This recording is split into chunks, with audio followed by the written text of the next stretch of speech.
By professional hicho hicho ambacho anakifanya engineer sio sahihi, kwa sababu kwenye issue ya sajili mtu ambaye anapaswa kupendekeza ni nani ambaye ama mchezaji gani anafaa kuja kikosini ni kocha, kwa sababu kocha ndiye ambaye anasimamia programu mzima za mechi ama anatambua anahitaji nini ndani ya kiwanja. Kwa sababu ukitazama hata aina ya sajili ambazo zimefanyika kwenye msimu ndani ya kikosi cha Young Africans, ni sajili chache sana ambazo zimekliki na kuingia kikosini. Maana yake ni kwamba kuna baadhi ya sajili ambazo alikuwa anazifanya hakukuwa na tathmini ya kutosha, kwa sababu yeye alikuwa anaenda kufanya sajili bila kuzingatia aina ya kocha ambaye tunaenda kumsajili. Kwa sababu ukiangalia kuna sajili zingine mwanzoni mwa msimu zilifanyika wakati kocha mkuu bado hajasiri kikosini, Romain Folz. Kwa hiyo ikamuia ugumu kocha, akawa anapitia wakati mgumu sasa, mpaka kwa inafikia wakati anabadilisha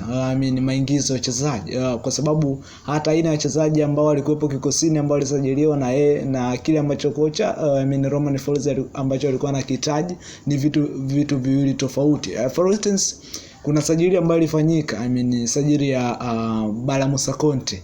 Ni yana sajili ambayo ilitrend sana, ilizungumzwa sana kwenye mitandao ya kijamii, lakini kile ambacho kile ambacho kilikuja kuzaliwa baada ya sajili kufanyika ni tofauti na matarajio, kwa sababu ni mchezaji mzuri lakini haendani na kile ambacho kocha anakihitaji Romain Folz. Hata ina makocha ambao wamekuja hata baada ya Romain Folz Pedro Gonçalves, kimsingi hicho ambacho kinafanyika by professional sio sahihi. For instance, tujifunze hata barani Ulaya, Man City kwenye msimu dirisha dogo wameongeza baadhi ya wachezaji, wamemuongeza Semenyo, lakini amekriki na kuingia ndani ya kikosi cha kwanza ndani ya siku chache. Maana yake ni kwamba inaonyesha aina ya sajili ambazo wanazifanya wenzetu wako serious. Sisi tunaamini sajili ambazo tunazifanya ni gamba, lakini ukweli ni kwamba sajili sio gamba. Sajili ni professionalism. Unasajili aina mchezaji ambaye anafaa na anaendana kile ambacho kocha anakitaka kifanyike ndani ya uwanja.